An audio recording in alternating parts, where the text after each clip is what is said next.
RCR, la red que comunica y une al Perú.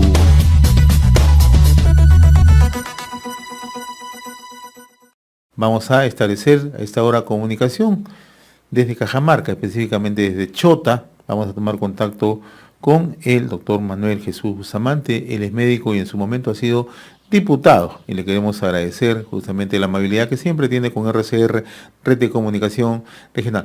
Doctor Bustamante, como siempre, muy agradecido. Gracias por atender esta comunicación. Sí, señor periodista José Hernández, para saludarlo y agradecerle por la oportunidad que nos brinda. Y estamos dispuestos a contestar sus preguntas que usted nos quiera hacer. En RCR nosotros tenemos una característica, no solamente establecemos contacto con lo que ocurre en Lima, sino también buscamos que participen los principales actores, referentes de opinión en distintos puntos del país, ¿no? Y en esa línea me gustaría preguntarle, usted está en Chota, en Cajamarca, pero siempre es un referente de opinión. ¿Cómo está analizando la situación política en el país? Tras la vacancia, ayer se registró la juramentación de el nuevo gabinete, pero también se han registrado protestas en distintos puntos del territorio nacional. Yo le agradezco, es una muy buena pregunta que usted me está haciendo y efectivamente yo creo que es importante en la realidad contestar lo que hay que y lo que estamos observando.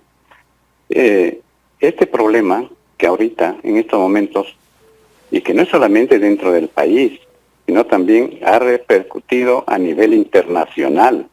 Los peruanos estamos indignados frente a la amenaza de la institucionalidad democrática y de la gobernabilidad del país. Con esto no quiero decir que lo quiero defender a Vizcarra. Vizcarra tiene que responder y el día de ayer se ha ido ya a la Fiscalía a responder por los supuestos delitos que le acusan. Yo digo supuestos siempre respetando el debido proceso y respetando los principios constitucionales que se le considera inocente a una persona mientras no se le demuestre con pruebas materiales si efectivamente ha cometido los delitos de los cuales esos supuestos todavía son supuestos.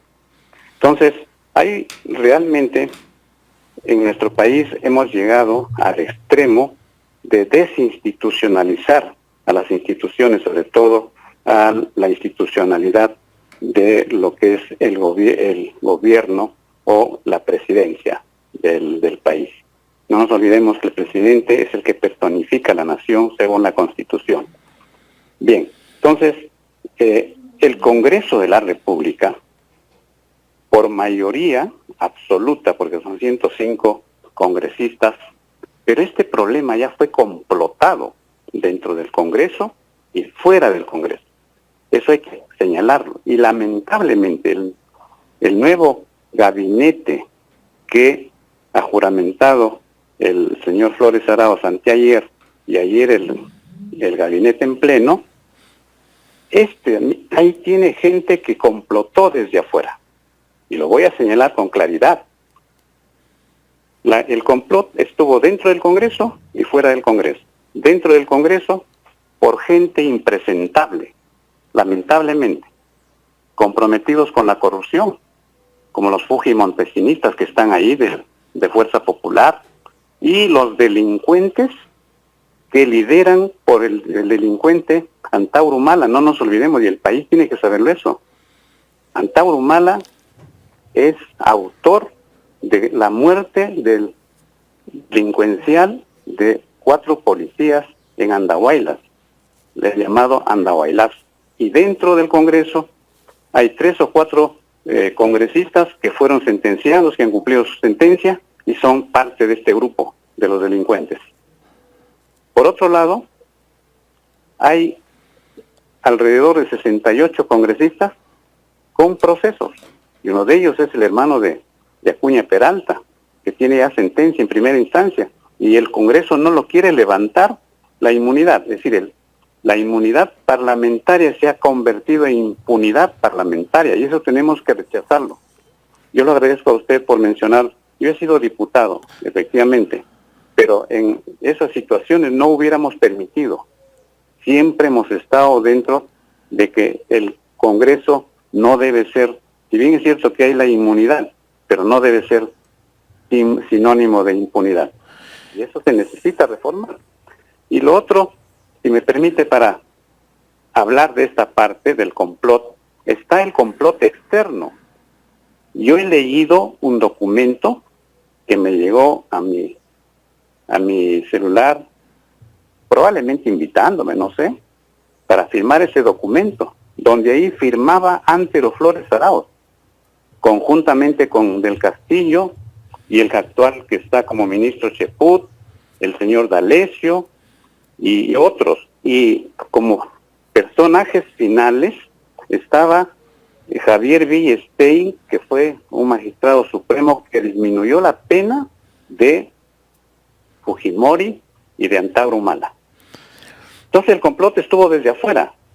Y ahora imagínense, tienen como presidente del gabinete al señor Flores Arauz. Y Flores Arauz es controversial y además es un personaje que está llevando justamente al país lo que ahorita tenemos.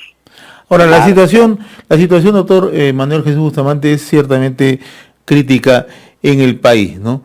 El enjuiciamiento que usted hace respecto al Congreso, de una u otra manera, también tiene esa misma percepción con la gente que sale a protestar, ¿no? Pero, ¿qué le parece a usted también un hecho que se ha conocido en las últimas horas, ¿no? Que lo ha denunciado un periodista, Beto Ortiz, ¿no? En el sentido que Martín Vizcarra intentaría postular al Congreso de la República también, ¿no? Por la fila de Somos Perú, ¿no? Entonces, lo que tanto preconizó el expresidente Martín Vizcarra de la inmunidad parlamentaria, ahora si va al Congreso también estaría tratando de acogerse a esa inmunidad. Bueno, he escuchado en la madrugada de hoy las declaraciones de Vizcarra. No lo quiero defender a Vizcarra. Vizcarra tiene que irse a la cárcel si se lo demuestran, ¿no? Lo que yo estoy apuntando es a la institucionalización presidencial. No podemos estar de presidente tras presidente. Tenemos 3 presidentes en menos de 5 años. Entonces, él ha dicho que no tiene ninguna intención. Lo he escuchado esta mañana ante la prensa. Y eso, digamos, nos está mintiendo. Bueno, pues sus mentiras van a seguir en el camino de que por mentiroso también lo han declarado que es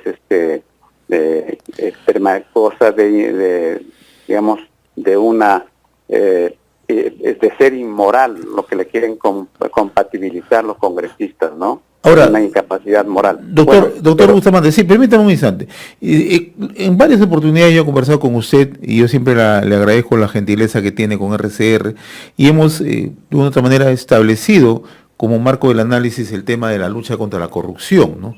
Y en varias oportunidades también hemos coincidido, si se quiere, en que la corrupción se ha venido incubando en todos los niveles de gobierno, ¿no? Desde el gobierno central, hablando por el Ejecutivo, Congreso de la República y los gobiernos subnacionales, ¿no?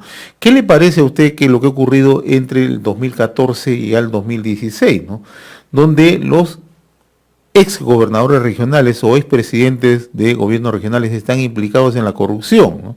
Y en alta corrupción, ¿no? Tenemos como 12 o 15 gobernadores de la época que están incluso siendo procesados, ¿no? Y ahora incluso el propio Martín Vizcarra, ¿no? O sea, la corrupción se ha convertido en el verdadero caldo de cultivo de esta crisis que estamos afrontando. Nadie justifica, naturalmente, ¿no? Usted lo enmarca bien, ¿no? Nadie está justificando ello, ¿no? Pero ¿qué opinión le merece, no? Que en los gobiernos subnacionales se ha ido incubando también y poco o nada hacemos por ello. Sí, es lamentable. Tenemos 2 pandemias y 3, diría yo así. La pandemia del COVID, que nos azota al Perú y al mundo. Y la otra pandemia en nuestra patria es la corrupción, lo que usted lo ha señalado muy bien. Y la otra también pandemia es la delincuencia común, que azota y asalta a la gente y mata. Entonces, pero la pandemia de la corrupción, eso realmente, como usted muy bien lo señala, no solamente es en el gobierno central, no se ha centralizado en Lima, se ha descentralizado. Con los procesos de regionalización se ha descentralizado la corrupción.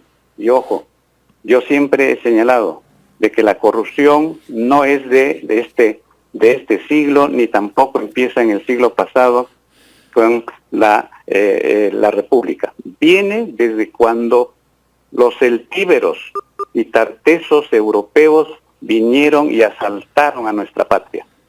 Destruyeron, saquearon, robaron, inclusive con la cruz y la Biblia en la mano, mandaron allí en Cajamarca, en la plaza de armas, a asesinar a nuestro rey Atahualpa. Desde ahí empieza la corrupción.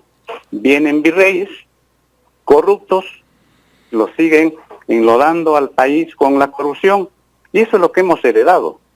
Viene San Martín, igual con la corrupción, los militares, todos los 150 años de gobierno de dictadura militares, la corrupción. Ahora lo conocemos más directo porque felizmente de alguna forma nos hemos culturizado, hay un poco de cultura, de instrucción, y entonces lo vamos haciendo un seguimiento.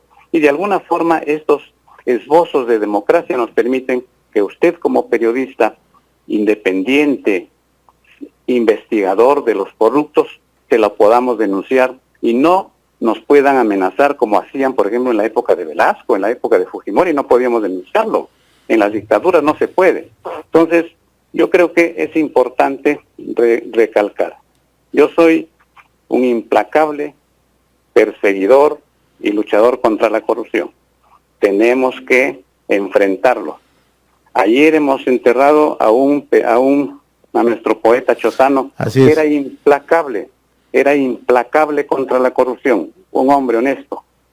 Muere pobre, pero ahí hemos estado también juntos con él. Entonces, hay que señalar muy claro, la corrupción no debe pasar.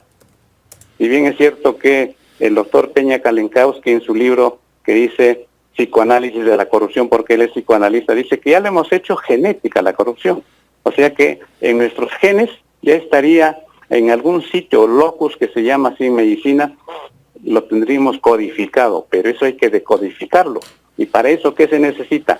Que la epigenética, que en este caso es la cultura, la educación y la justicia, puedan actuar contra los corruptos y de esa manera podamos descodificarlo, ese código genético que lo tenemos quizás la mayoría de peruanos.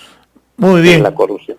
Doctor Manuel Jesús Bustamante, como siempre, muy agradecido por esta comunicación. Yo me uno a este homenaje al desaparecido poeta chotano José López Coronado, ¿no?